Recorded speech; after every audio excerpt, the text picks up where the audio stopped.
ছেলেরে মারা হইলে এবার আমর ইবনে আসের মাথার মধ্যে দুইটা মারো, এটা রাগে বলেছেন, এটা শাস্তি হিসেবে না। সুবহানাল্লাহ পড়ে। তোমরা আমাদেরকে সুশাসন শিখাও, আমাদেরকে সুশাসন শিখাও। বিশ্বনবী বলেন আদল এটা যেন তেন বিষয় না, এটা দিয়েই মানবিক সমাজ গড়তে হবে। আল্লাহ তাআলা কিয়ামতের কঠিন ময়দানে যেদিন স্বামী স্ত্রীকে চিনবে না, স্ত্রী স্বামীকে দেখে পালিয়ে যাবে, বন্ধু বন্ধুরে চিনবে না, পীর সাহেব মুরিদরে চিনবে না, মুরিদ পীর সাহেবরে চিনবে না, দলের কর্মী তার নেতারে চিনবে না, নেতা তার কর্মীরে চিনবে না, বন্ধু বন্ধুরে দেখে পালাবে। এই কঠিন মুহূর্তে সূর্যটা মাথার কাছে চলে আসবে, জমিনটা তামার জমিন হবে, আজকের জমিনের মতো নয়। মানুষ ঘর্মাক্ত, ক্লান্ত, শ্রান্ত মাথার মগজগুলো কানের ছিদ্র আর নাকের ছিদ্র দিয়ে বেয়ে বেয়ে পড়বে। বিশ্বনবী ফরমান কিয়ামতের ওই কঠিন ময়দানে 7 শ্রেণীর ব্যক্তিকে রব্বুল আলামিন তার আরশের নিচে ছায়া দিবেন। তার মধ্যে প্রথম শ্রেণীর ব্যক্তি হলো ইমামুন আদিল। ইমামুন আদিল, ন্যায়পরায়ণ শাসক, যে ইনসাফের সাথে বিচার করে, যে জাস্টিস সমাজে সার্ভ করে, যে সুশাসন নিশ্চিত করে, ওই ইমামুন আদিল। আদিল শব্দটা বুঝছেন না? ইন্নাল্লাহা ইয়া'মুরু বিল আদল, পাইছেন? আদিল। 7 শ্রেণীর ব্যক্তিকে আল্লাহ তাআলা সুশীতল আরশের নিচে ছায়া দিবেন, যেদিন তার দেয়া ছায়া ছাড়া কোনো ছায়া থাকবে না। এর প্রথম হচ্ছে ইমামুন আদিল, ন্যায়পরায়ণ শাসক। চিল্লায় বলেন সুবহানাল্লাহ। আবার বিশ্বনবী বললেন ইন্নাল মুকসিতিনা ইনদাল্লাহি আলা মানাবিরা মিন নূর আন ইয়ামিনির রহমান। কিয়ামতের দিন যারা ন্যায়পরায়ণ হিসেবে আল্লাহর সামনে দাঁড়াবে, কিয়ামতের দিন রব্বুল আলামিন তার আরশের ডান দিকে ওই ন্যায়পরায়ণ লোকদের জন্য আরশের ডান দিকে একটা নূরের মিম্বারে তাদেরকে বসার সুযোগ করে দিবে।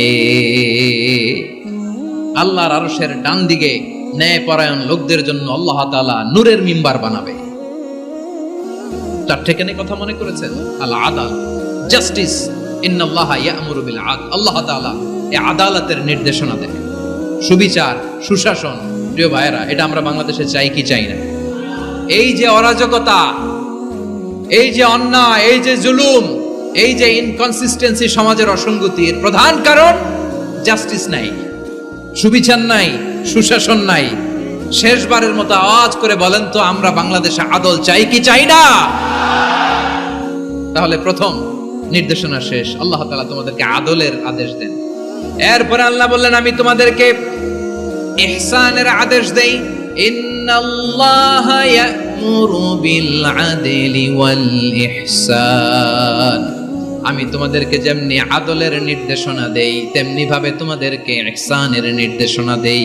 ইহসান, আওয়াজ করে সবাই বলেন তো ইহসান। সবাই বলেননি, সবাই বললে এতটুকু আওয়াজ হবে আমি বিশ্বাস করি না। আওয়াজ করে বলুন আল ইহসান।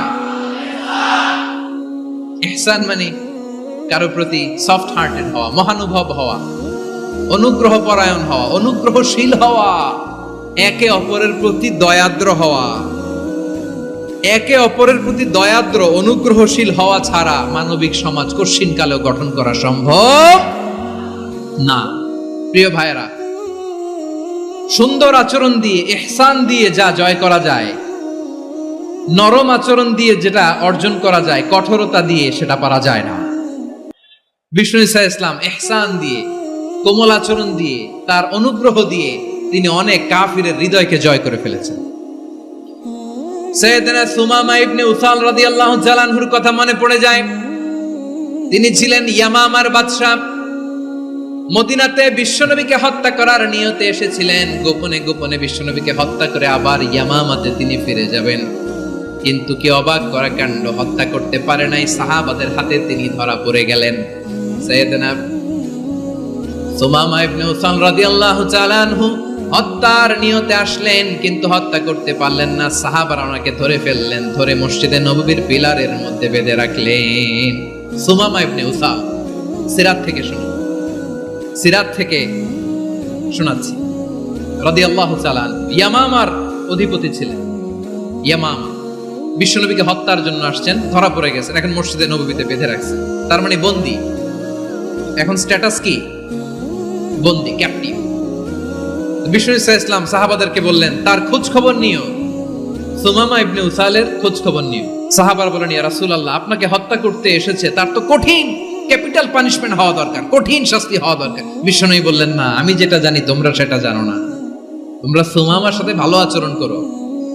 বিশ্বনবী সুমামার কাছে গেলেন। প্রথম দিন যে তিনি কালেমার দাওয়াত দিলেন, ঈমানের দাওয়াত দিলেন, ইসলামের দাওয়াত দিলেন, রিসালাতের দাওয়াত দিলেন, আখিরাতের দাওয়াত দিলেন।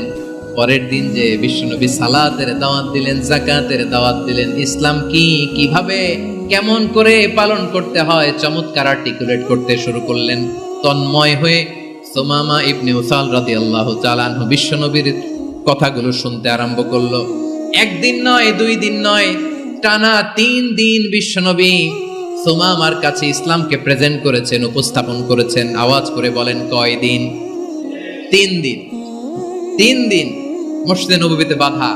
আর সাহাবীদেরকে বললেন, তার খোঁজ খবর নিও, তোমরা যে রুটি বানাও এর মধ্যে সবচেয়ে ভালো আটার রুটিটা তারে দিও, সবচেয়ে রিফাইন্ড খেজুর, যেটা পিওর খেজুর, এটা তারে দিও। আর বিশ্বনবী নিজের উট থেকে দুধ দহন করে ওনার বাড়ির এক কর্মচারীকে বলেছেন, দুধ দহন করে সুমামার জন্য নিয়ে যেও। সুবহানাল্লাহ পড়বেন না? সবাই তো অবাক, ইয়ামামা থেকে আসছে নবীকে হত্যা করতে, বিশ্বনবী দেখে তারে জামাই আদর করে, তাকে মজার মজার খাবার দিও, দুধ দিও, আদর আপ্যায়ন করো। 1 দিন নয়, 2 দিন নয়, টানা 3 দিন বিশ্বনবী এভাবে সুমামার কাছে যে ইসলামকে প্রেজেন্ট করতে আরম্ভ করলেন, ইসলামকে উপস্থাপন করতে শুরু করলেন। আর তাকে চমৎকার এন্টারটেইনমেন্ট, আপ্যায়ন দিতে আরম্ভ করলেন। টানা 3 দিন যখন ইসলামের দ্য বিউটিজ অফ ইসলাম, ইসলামের সুমহান বাণী, সৌন্দর্য তার কাছে উপস্থাপন শেষে বিশ্বনবী বললেন সাহাবাদেরকে, যাও এবার সুমামার হাতের পায়ের রশি দুটো খুলে দাও। সাহাবারা বললেন, ইয়া রাসূলুল্লাহ, কি বলেন আপনি? ও তো হত্যাকারী, সুযোগ পায় নাই, আপনারে মারতে পারে নাই, ছেড়ে দিলে আবারও আপনার উপর তলোয়ার নিয়ে ঝাঁপিয়ে পড়বে। নবী, এই সিদ্ধান্ত আপনি নিতে যাবেন না। বিশ্বনবী বললেন, যেটা বলেছি সেটা করো, সুমামার রশিগুলো ছেড়ে দাও, সুমামার হাতে পায়ের রশিগুলো যে তোমরা খুলে দাও। সাহাবারা তর্ক জুড়ে দিলেন, লা ইয়া রাসূলুল্লাহ, এমনটা করবেন না, তো ভয়ঙ্কর ভয়ঙ্কর খুনি, কি জানি কি হয়ে যায়। বিশ্বনবী বললেন, না, তার হাতে পায়ের রশিগুলো খুলে দাও। সাহাবারা বিশ্বনবীর কথা মতো তার হাতে পায়ের রশিগুলো খুলে দিল। সুমামা মুহূর্তের মধ্যে মসজিদে নববী থেকে বের হয়ে ইয়ামামায় ফিরে না যে মসজিদে নববীর পাশে একটা খেজুর বাগান ছিল, সেখানে চলে গেলেন। সেখানে একটা ছোট্ট কুয়া ছিল, কুয়ার পানি দিয়ে তিনি গোসল করলেন। সুবহানাল্লাহ পড়েন। কুয়ার পানি দিয়ে গোসল করে মসজিদে নববীর সামনে এসে বিশ্বনবী এবং সাহাবাদের সামনে দাঁড়িয়ে সাব্বাবা উঁচু করে বললেন, আশহাদু আল্লা ইলাহা ইল্লাল্লাহ ওয়া আশহাদু আন্না মুহাম্মাদান আবদুহু ওয়া রাসূলুহু। আল্লাহু আকবার। আমি সাক্ষ্য দিচ্ছি আল্লাহ ছাড়া কোনো ইলাহ নাই, আর মুহাম্মদ আল্লাহ তাআলার প্রেরিত বান্দা এবং রাসূল। প্রিয় ভাইরা, ইহসান দিয়ে যা জয় করা যায়, কঠোরতা দিয়ে সেটা কঠিনকালেও জয় করা যায় না। আওয়াজ করে বলেন, ঠিক কি না? এবার সুমামা দাঁড়িয়ে বলে, ওগো নবী, আমি তো কালিমা পড়ে মুসলমান হয়ে গেলাম, এবার শোনেন, এই মুহূর্তের আগে আপনার চেহারার চাইতে নিকৃষ্ট কোনো চেহারা আমার কাছে ছিল না, কিন্তু শাহাদা পাঠ করার পরে আপনার চেহারার চাইতে উত্তম শ্রেষ্ঠ কোনো চেহারা আমার কাছে আর নাই। ও নবী, আজকের দিনের আগে ইসলাম ধর্মের চেয়ে নিকৃষ্ট অপছন্দনীয় কোনো ধর্ম আমার কাছে ছিল না, কিন্তু এই মুহূর্ত থেকে ইসলামের চেয়ে সেরা শ্রেষ্ঠ পছন্দনীয় কোনো ধর্ম আমার কাছে নাই।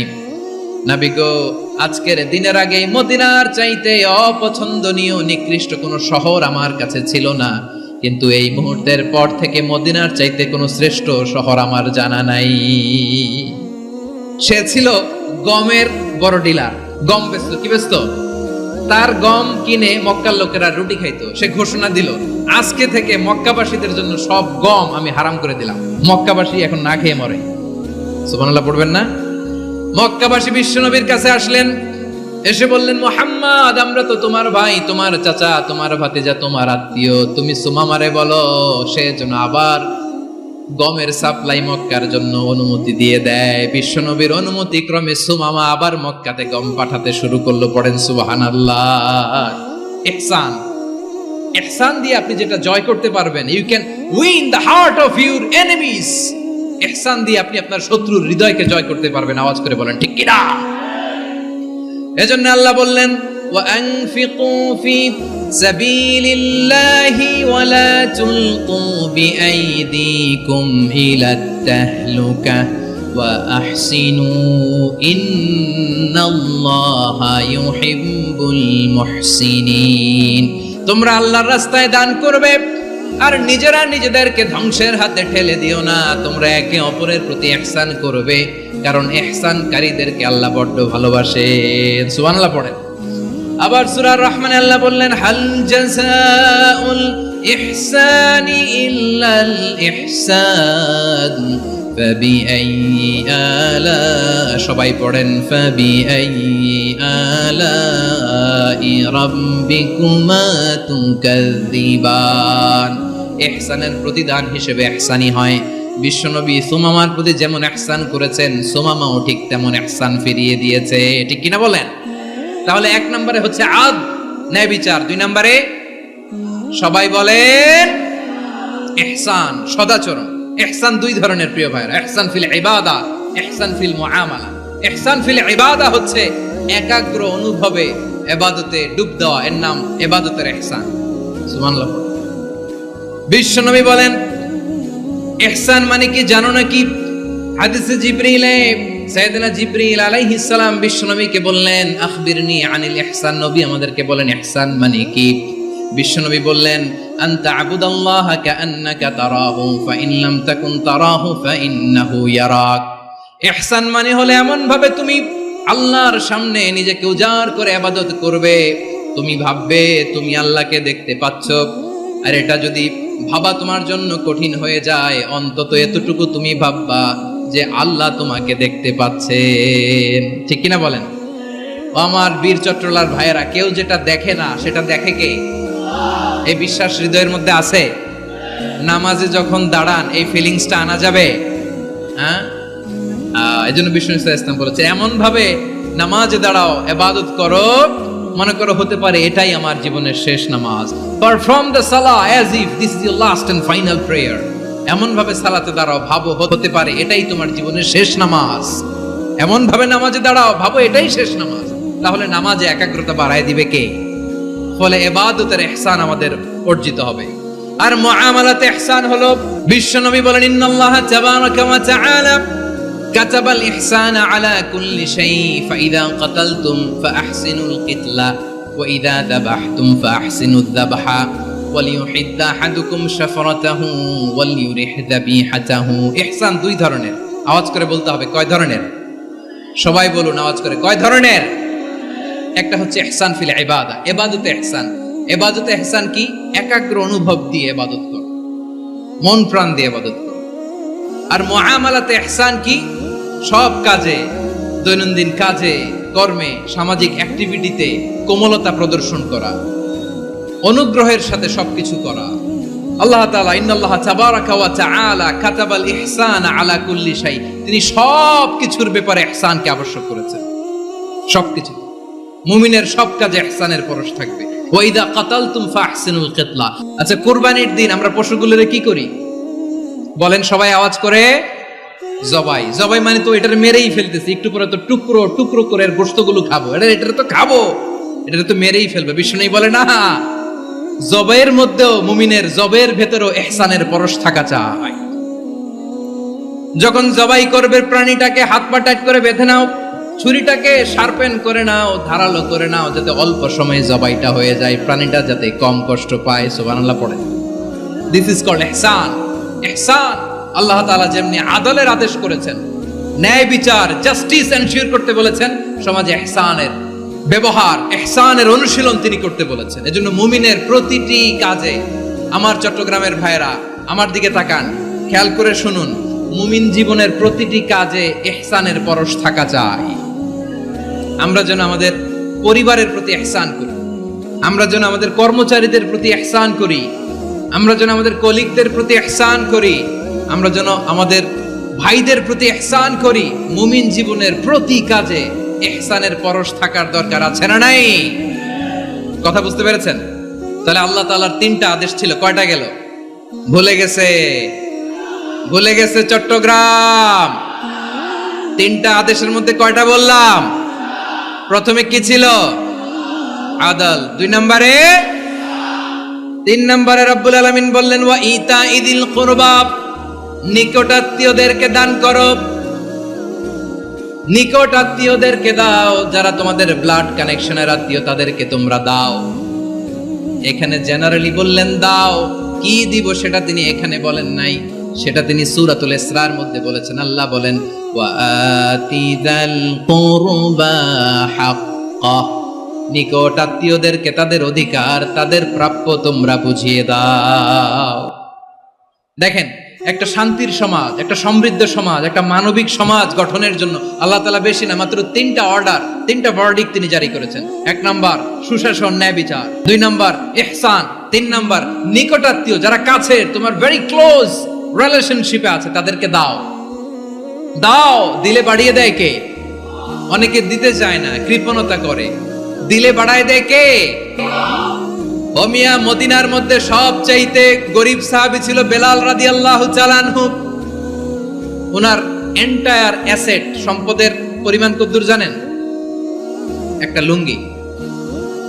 বেলাল রাদিয়াল্লাহু তাআলা আনহু, ওনার টোটাল ওয়েলথের এস্টিমেশন হচ্ছে মাত্র একটা লুঙ্গি। একটা লুঙ্গি, টোটাল ওয়েলথ এস্টিমেশন, টোটাল সম্পদের পরি বেলাল রাদিয়াল্লাহু তাআলা আনহুর কি ছিল? কথা বোঝে নাই বোধহয়। কি ছিল? ওই বেলাল রাদিয়াল্লাহু তাআলা আনহুকে বিষ্ণু ইসলাম বলেছেন আনফিক ইয়া বেলাল, ও বেলাল তুমিও দাও। ওয়ালা তাখশা মিন যিল আরশি ইখলালা, আরশের অধিপতির তো কোনো ঘাটতি নাই, তুমি দিলে ওই আল্লাহ তোমারে বাড়ায় দিবে। এজন্য আমার প্রিয় ভাইয়েরা, দিলে কমে না, দিলে বাড়ে। অনেকে ধরে রাখে, নতুন কিছু নিতে পারে না, হাত দিয়ে যেটা ধরে রেখেছেন এটা দিয়ে দেন, বড় একটা ধরার সুযোগ পাবেন। জোরে বলেন ঠিক কিনা? ধরেন 5 কেজি ওজনের একটা ধরে রাখছেন, এখন 10, এটা না ছাড়লে 10 কেজি ধরতে পারবেন আপনি? আচ্ছা, 10 কেজির জিনিস একটা আছে হাতে, ওইটা যদি ছেড়ে দেন তাহলে না 15 কেজি ধরতে পারবেন। কথা বলেন ঠিক কিনা? তাহলে দিলে বাড়িয়ে দেয় কে? রব্বুল আলামিন বললেন 3 নাম্বার আদেশ হলো তোমাদের প্রতি সমাজটারে কেমন করে মানবিক সমাজ, সুন্দর সমাজ গড়বা। 3 নাম্বার আদেশ হলো ওয়া আতিদাল কুরবা হাক্কা, নিকটাত্মীয়দেরকে তাদের প্রাপ্য বুঝিয়ে দাও। এই নিকটাত্মীয়দেরকে তাদের অধিকার বুঝিয়ে দেওয়া, প্রাপ্য বুঝিয়ে দেওয়াতে আমাদের গাফলতি আছে না নাই? চট্টগ্রামে নাই? মাশাআল্লাহ আছে, আছে। অনেকে দেখবেন অনেক আল্লাহওয়ালা, তাহাজ্জুদ গুজার, সেজদা দিতে দিতে কপালে কালো দাগ ফেলে দিছে, সে তার বোনের হকটা আদায় করে নাই। আছে না নাই? হ্যাঁ, এখানেও আছে। সর্বনাশ। অনেক বড় হাজী সাহেব, বিশাল লম্বা দাড়ি, ছেলেরে সব দিয়ে দিছে, মেয়েরে কিছু দেয় নাই, মেয়ের হক আদায় করে নাই। আছে না নাই? এই হাজী সাহেবেরা, এই আল্লাহওয়ালারা কিয়ামতের ময়দানে আটকে যাবে। আপনি অন্যের অধিকার নষ্ট করেছেন, তাদের রাইটস কে ভায়োলেট করেছেন। এজন্য আল্লাহ তাআলা বলেন, কারো অধিকার যদি কেউ নষ্ট করে, ওই সমাজটা মানবিক সমাজ কঠিনকালেও হতে পারে না। এজন্য 3 নম্বর আল্লাহ বললেন ওয়া ইতা ইদিল কুরবা, নিকটাত্মীয়দেরকে দাও। কি দিবা? তাদের অধিকার দিয়ে দাও। বোনের অধিকার বুঝিয়ে দাও, মেয়ের অধিকার বুঝিয়ে দাও, ফুফুর অধিকার বুঝিয়ে দাও। দেখবেন অনেক মায়েরা ছেলের পাতে মুরগির রান দেয়, মেয়ের পাতে দেয় মুরগির ঠ্যাং। এরকম আছে না নাই? ছেলেরা কি দেয়? মুরগির। মেয়ের পাতে কি দেয়? তো মেয়ের কি মুরগির রান খেতে মনে চায় না? মনে চায় না? এমনটা করা যাবে না। নিকটাত্মীয়দেরকে অধিকার দিয়ে দাও, নিকটাত্মীয়ের সাথে সুসম্পর্ক রাখো। আদেশটা কার? এজন্য প্রিয় ভাইয়েরা, জীবনে যদি বারাকা অর্জন করতে চান, নিকটাত্মীয়দের সাথে সুসম্পর্ক রাখতে হবে, তাদের জন্য উপহার পাঠাতে হবে। বিশ্বনবী বলেন লা ইয়াদখুলুল জান্নাতা কাতে, যে ব্যক্তি আত্মীয়তার সম্পর্ককে ছিন্ন করে দেয়, সে কঠিনকালেও আল্লাহর জান্নাতে ঢুকবে না। আপনি কি এটারে সহজ হাদিস মনে করছেন? এটা সহজ কথা? আপনি ভাবছেন আপনার নামাজ আপনারে বাঁচাতে পারবে? আপনার রোজা বাঁচাতে পারবে? আপনার তাহাজ্জুদ আপনারে বাঁচাতে পারবে? অধিকার নষ্ট করলে কিছুই আপনারে বাঁচাতে পারবে। এজন্য নিকট আত্মীয়দেরকে দিতে হবে বেশি বেশি। বিশ্বনবী বলেন ইন্না সাদাকাতা আলাল মিসকিনি সাদাকা ওয়া আলা যির রাহিমি ইসনাতান সাদাকাতুন ওয়া সিলা। মিসকিনরে দান করলে শুধু দানের সওয়াব হয়, নিকট আত্মীয়কে দান করলে দুইটার সওয়াব হয়, সাদাকার সওয়াব হয়, আবার আত্মীয়তার বন্ধন অটুট রাখার সওয়াব হয়ে যায়। আবার বিশ্বনবী বললেন, মান সাররাহু আইয়ুবসাতা লাহু ফি রিজকিহি ওয়া ইউনসা লাহু ফি আসারিহি ফালইয়াসিল রাহিমা। যে ব্যক্তি তার রিজিকের প্রশস্ততা চায় আর হায়াতে বরকত চায়, সে যেন তার আত্মীয়ের সাথে সুসম্পর্ক রাখে। আমার প্রিয় চট্টলার ভাইয়েরা, আমাদের রিজিক বাড়ুক, এটা আমরা চাই কি চাই না? সবাই চান? হ্যাঁ, আমাদের রিজিকে প্রশস্ততা আসুক, চাই কি চাই না? আমাদের হায়াতে বরকত আসুক, আমরা চাই কি চাই না? এই দুইটা যদি চান, তাহলে নিকট আত্মীয়দের সাথে সুসম্পর্ক রাখবেন, পারবেন? তাহলে সমাজটারে মানবিক সমাজ বানায় দিবে কে? তিনটা আদেশ চলে গেল। কয়টা? আওয়াজ করে বলেন। 1 নম্বরে কি ছিল? 2 নম্বরে, 3 নম্বরে নিকট আত্মীয়দেরকে দান। আমার প্রিয় ভাইয়েরা, আল্লাহ তাআলা তিনটা জিনিসের যেমনি আদেশ করেছেন, অনুরূপভাবে তিনটা বিষয় তিনি বারণ করেছেন, নিষেধ করেছেন। ওগুলোর কাছেও যাওয়া যাবে। শুনবেন। রাব্বুল আলামিন বলেন, ওয়ায়ানহা আনিল ফাহশাই ওয়াল মুনকারি ওয়াল বাগি। আমি যেমনি তিনটি বিষয়ে আদেশ করলাম, অনুরূপভাবে তিনটি বিষয়ে বারণ করলাম, নিষেধ করলাম। আমার 1 নাম্বার নিষেধাজ্ঞা হলো অশ্লীলতার প্রতি। ফাহশা, ওয়ায়ানহা আনিল ফাহশা। আল্লাহ তাআলা অশ্লীলতাকে নিষেধ করেছেন। কোন জিনিসকে? সবাই বলুন, কোন জিনিসকে? যত ধরনের, যত টাইপের, যত ক্যাটাগরির অশ্লীলতা হতে পারে, সব অশ্লীলতাকে হারাম করেছেন কে? ফাহশা মানে কি? কথায়, কাজে, আচরণে, কমেন্ট, ফেসবুকের কমেন্টসে যত ধরনের নোংরামো আছে, যত ধরনের অশ্লীলতা আছে, এটাকে আরবিতে বলে ফাহশা। এটাকে কি বলে? রাব্বুল আলামিন বলেন, কুল ইন্নামা حرم ربي الفواحش ما ظهر منها وما بطن। ও নবী, আপনি বলে দেন, আমার রব প্রকাশ্য, অপ্রকাশ্য, স্পষ্ট কিংবা অস্পষ্ট, দৃশ্যমান কিংবা অদৃশ্যমান সব অশ্লীলতাকে হারাম করেছেন। সব ধরনের অশ্লীলতা হারাম, সব ধরনের। আল্লাহ তাআলা আমাদেরকে অশ্লীলতা থেকে বাঁচান, অশ্লীলতা থেকে তিনি আমাদেরকে হেফাজত করুক। পড়েন আমিন। এবার বলেন, আমাদের সমাজে অশ্লীলতা আছে না নাই? চট্টগ্রামে নাই? আমি কই নাই, ওনারা বলে আছে। দেখছেন, আমি সামহাও বাঁচায় দেওয়ার ট্রাই করতেছি, ওনারা বলে আছে।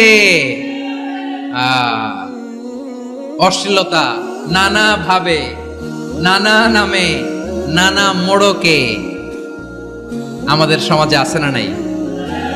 সংস্কৃতির নামে, ফ্যাশনের নামে, বিনোদনের নামে, উপন্যাসের নামে, কনসার্টের নামে অশ্লীলতা আছে না নাই?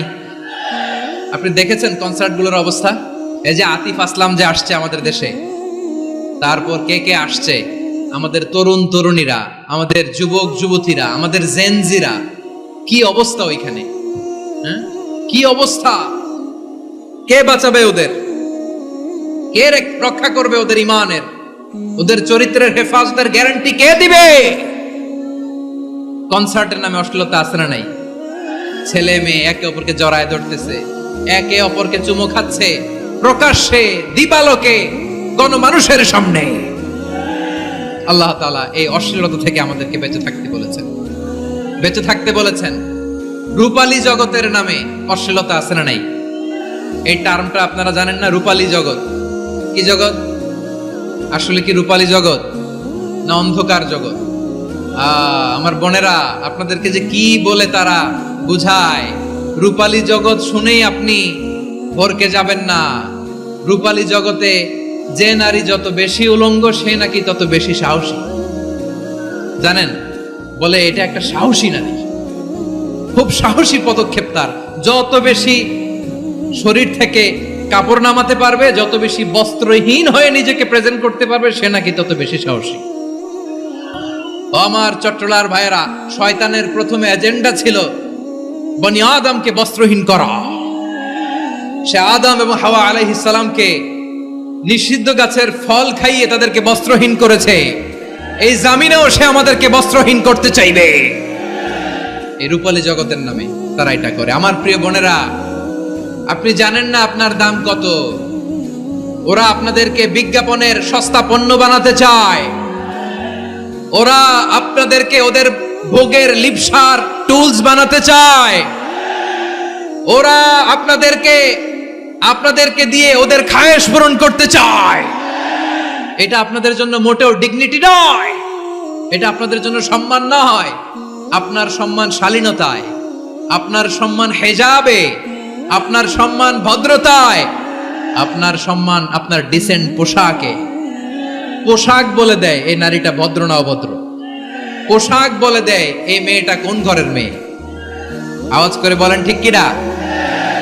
আপনি জানেন না আপনারা সস্তা পণ্য বানায়, ভোগের পণ্য, বিলবোর্ডে আপনাকে উলঙ্গ করে উপস্থাপন করে।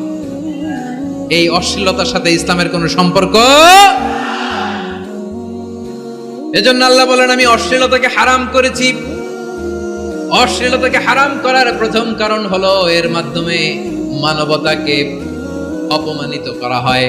কারণ মানুষের সম্মান মানুষের পোশাকে। মানুষ যখন পোশাকহীন হয়ে যায়, বস্ত্রহীন হয়ে যায়, তার সম্মান কমে যায়, ঠিক কিনা?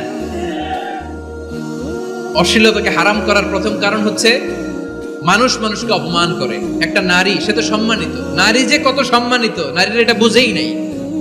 বিশ্বনবী বলেন, আর দুনিয়া কুল্লুহা মাতা ওয়া খায়রু মাতা'আদ দুনিয়া আল মারআতুস সালিহা। আমার বোনেরা, 5টা প্যান্ডেলে আপনারা এলইডিতে আমার আলোচনা শুনছেন, আমি জানি। আপনাদের এই গর্ভ যে কত দামি আপনি জানেন না। আপনার পেট থেকেই আসবে আগামী দিনের সালাহুদ্দিন আল আইয়ুবী। আপনার পেট থেকেই আসবে অনাগত দিনের ইমাম মাহদী আল মুনতাযর। আপনার পেট থেকেই আসবে অনাগত দিনের ফয়সাল, ওয়াসিম, মুগ্ধ, আবু সাইদের মতো বীর যোদ্ধা।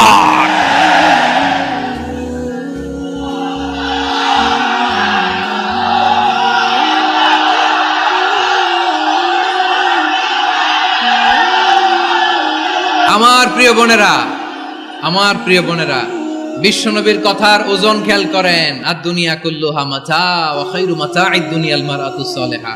দুনিয়ার সবকিছুই অ্যাসেট, এর মধ্যে সবচেয়ে দামি অ্যাসেট নেককার নারী। আপনার গর্ভ যে কত দামি আপনি জানেন না। নিজের সময়টাকে কাজে লাগান, কোরআন পড়েন, সুন্নাহ পড়েন। আপনার অনেক দায়িত্ব ঘরে। You are the MD of your family. একটা family it's a very big institution. পরিবার একটা অনেক বড় প্রতিষ্ঠান। and you are the MD of your institution. আপনি এই পরিবারের MD, managing director of your family. এখানে আপনার কত দায়িত্ব। আপনি ছেলেমেয়েদেরকে তারবিয়া করবেন। আপনি আপনার স্বামীর জন্য ঘরটার জান্নাতের নীর বানাবেন। আপনার জন্য জান্নাতের ডুপ্লেক্স বাড়ি ওইখানে তৈরি করে রাখবে কে? আপনি যে কত দামি আপনি জানেন না। নারীদেরকে আল্লাহ বানিয়েছেন উচ্চতর করে, নিম্নতর নয়। নারীদেরকে ছোট্ট জিনিস দিলে এটার বড় করে দেয়। নারীদেরকে ভ্রূণ দিলে, শুক্রাণু দিলে নারী এটারে বাচ্চা হিসেবে উপহার দেয়, ঠিক কিনা? বিয়ের মাধ্যমে স্বামী যখন তার শুক্রাণু তার স্ত্রীকে উপহার দেয়, স্ত্রী রিটার্নে কি উপহার দেয়? ফুল ফর্ম বেবি, মানব সন্তান। দেখছেন, আপনি দিলেন একটুকু, উনি দিছে বিশাল। আপনি যদি নারীকে বাজার এনে দেন, নারী এটাকে সুস্বাদু খাবারে রূপান্তর করে দেয়। আপনি তাকে একটা মুচকি হাসি দিয়ে দেন, সে তার কলিজা দিয়ে দেয়। কিন্তু যদি আপনি তার মনে কষ্ট দেন, সে আপনার জীবনকে জাহান্নাম বানায়া দেয়। খবর আছে, নারীর মন বুঝতে পারলে নেয়ামত, বুঝতে না পারলে কিয়ামত, ঠিক কিনা বলেন? আমার প্রিয় বোনেরা, আপনি যে কত দামি আপনি জানেন না। জানেন না আপনি কত দামি, অনেক দামি আপনি। আপনাদেরকে যেন ভোগের সস্তা পণ্য বানাতে না পারে, আপনাদেরকে সচেতন থাকতে হবে, সজাগ থাকতে হবে, কনসার্ন থাকতে হবে। শয়তানের ওই হাতছানির দিকে আর নজর দেওয়া যাবে না। তাহলে কেন আল্লাহ তাআলা এই ফাহশা অশ্লীলতাকে হারাম করলেন? 1 নাম্বার, এতে হিউম্যান ডিগনিটি কমে। 2 নাম্বার, এতে মানুষের অধিকার নষ্ট হয়। আপনি বিয়ে করেছেন, এরে পরকিয়া করেন, ওর সাথে এরকম আছে না নাই? স্ত্রীর অধিকার নষ্ট করেছেন। আপনি বিবাহ সম্পর্কে আবদ্ধ হয়েছেন, তার সাথে আপনি পরকিয়া করেন, ওই ছেলের সাথে আপনি আপনার হাজবেন্ডের সাথে বিট্রে করেছেন। এজন্য আল্লাহ অশ্লীলতাকে হারাম করেছেন।